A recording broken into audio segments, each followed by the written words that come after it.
राधे राधे। हरे कृष्ण। ओम नमो भगवते वासुदेवाय नमः। आइए आज के वीडियो में हम माघ मास महात्म के 16वें अध्याय का श्रवण करेंगे। कार्तवीर्य कहने लगा कि हे भगवान, वह राक्षस कौन था और कांचन मालिनी कौन थी? उसने अपना धर्म कैसे दिया और उनका साथ कैसे हुआ? हे ऋषि, अत्रि ऋषि की संतानों के शूर, यह कथा सुनाकर मेरा कौतूहल दूर कीजिए। तब दत्तात्रेय जी कहने लगे कि राजन, इस पुरातन विचित्र इतिहास को सुनो। कांचन मालिनी नाम की एक सुंदर अप्सरा थी, जो माघ मास में प्रयाग में स्नान करके कैलाश पर जा रही थी। तब उसको मार्ग में जाते हुए हिमालय के कुंज से एक घीर राक्षस ने देखा। उस सोने जैसे तेज वाली, सुंदर कटी वाली, बड़े बड़े नेत्रों वाली, चंद्रमुखी, सुंदर केस और पीन पयोधर वाली सुंदर अप्सरा को देखकर उस राक्षस ने कहा कि हे सुंदरी कमल नयनी, तुम कौन हो और कहाँ से आ रही हो? तुम्हारे वस्त्र और वेणी भीगी हुई क्यों है? तुम आकाश मार्ग से कहाँ जाती हो और किस पुण्य के प्रताप से तुम्हारा शरीर ऐसा तेजस्वी और रूप ऐसा मनोहर है? तुम्हारे गीले वस्त्र से मेरे मस्तक पर गिरे हुए एक बूंद जल से मेरे क्रूर मन को एकदम शांति प्राप्त हो गई। इसका क्या कारण है? तुम बड़ी शीलवती प्रतीत होती हो, इसका कारण मुझसे कहिए। अप्सरा ने कहा कि हे राक्षस सुनो, मैं काम रूपिणी अप्सरा हूँ। मैं प्रयाग में संगम में स्नान करके आ रही हूँ। इसी से मेरे वस्त्र भीगे हैं। अब कैलाश पर जा रही हूँ, जहाँ पर श्री शिव निवास करते हैं। त्रिवेणी के जल से मेरी सब क्रूरता दूर हो गई, जिसके पुण्य के प्रभाव से मैं इतनी सुंदर और पार्वती जी की प्रिय सखी हुई। जो आश्चर्य देने वाला उदाहरण मुझसे ब्रह्मा जी ने कहा था, सो सुनो। मैं कलिंग देश के राजा की वेश्या थी। रूप, लावण्य और सुंदरता में अपूर्व थी। मेरी सुंदरता पर सारा नगर मोहित था और मैंने अनेकों प्रकार के भोग भोगे। अनेक प्रकार के वस्त्र और आभूषणों की घर में कोई कमी नहीं थी। कई कामी पुरुष आपस में स्पर्धा ही से मृत्यु को प्राप्त हो गए।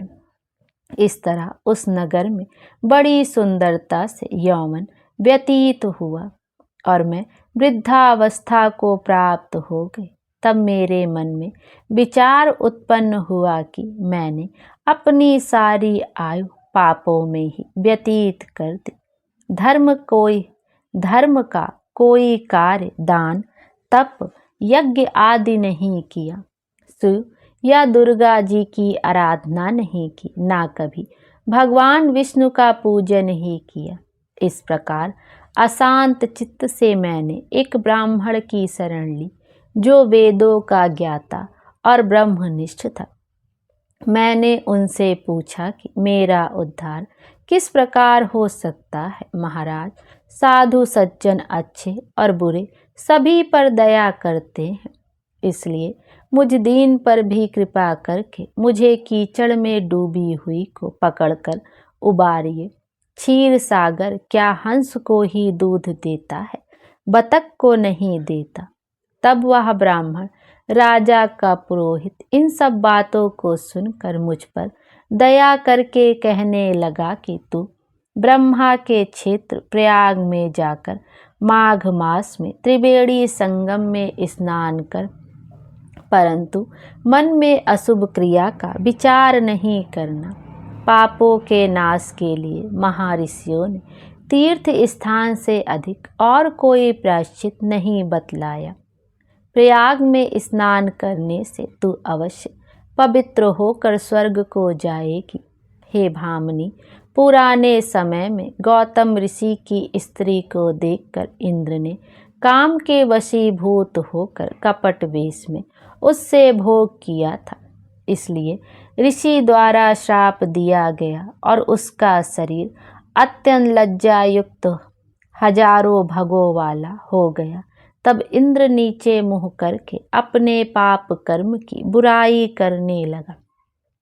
मेरु पर्वत के शिखर पर स्वच्छ जल वाले सरोवर पे एक स्वर्ण कमल से भरे हुए कोटर में घुस गया और अपने पाप को धिक्कारता हुआ कामदेव की बुराई करने लगा कि यह सब पापों का मूल है। इसके ही वशीभूत होकर मनुष्य नरक में जाते हैं और अपने धर्म, कीर्ति, यश और धैर्य का नाश करते हैं।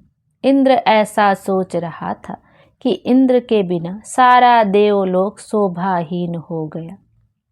तब देवता, गंधर्व, किन्नर, लोकपाल इंद्राणी के सहित बृहस्पति जी से जाकर पूछने लगे कि महाराज, इंद्र के ना रहने से स्वर्ग ऐसा शोभाहीन हो गया है जैसे सतपुत्र के बिना श्रेष्ठ कुल। इसलिए स्वर्ग की शोभा के लिए कोई क्रिया सोचिए। इस विषय में देर नहीं लगानी चाहिए। तब बृहस्पति जी कहने लगे कि इंद्र ने बिना सोचे विचारे जो कर्म किया है उसका फल भोग रहा है। शोभा कहाँ है, मैं यह सब जानता हूँ। फिर गुरु जी ने सबको साथ लेकर स्वर्ण कमलों से युक्त बड़े सरोवर में इंद्र को देखा, जिसका मुख मलिन और आंखें बंद थी। तब इंद्र ने बृहस्पति जी के चरणों को पकड़कर कहा कि इस पाप से उद्धार करके आप मेरी रक्षा कीजिए। तब बृहस्पति जी ने इंद्र से कहा कि प्रयाग में स्नान करने से ही तुम पाप मुक्त हो जाओगे।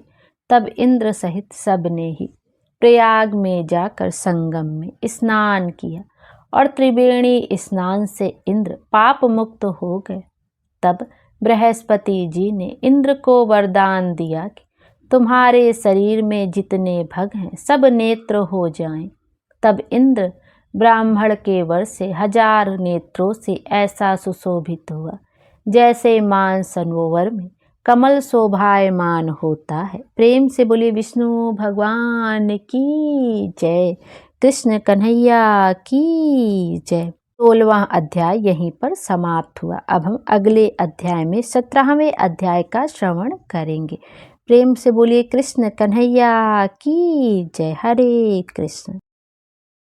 आइए अब श्री कृष्ण जी की आरती का भी श्रवण करते हैं। आरती युगल किशोर की जय, तन मन धन न्योछावर की जय। आरती युगल किशोर की जय, तन मन धन न्योछावर की जय। रवि शशि कोट बदन की शोभा, ताहि निखरी मोर मन लोभा। गौर श्याम मुख निरखत रीझ, प्रभु स्वरूप नयन भर लीज। कंचन थाल कपूर की बाती, हरि आए निर्मल भई छाती। फूलन की सेज फूलन गल माला, रत्न सिंहासन भय नंद लाला। मोर मुकुट कर मुरली सोह, नटवर वेश निरख मन मोह। ओढ़े नील पीत पट सारी, कुंज बिहारी गिरिवर धारी।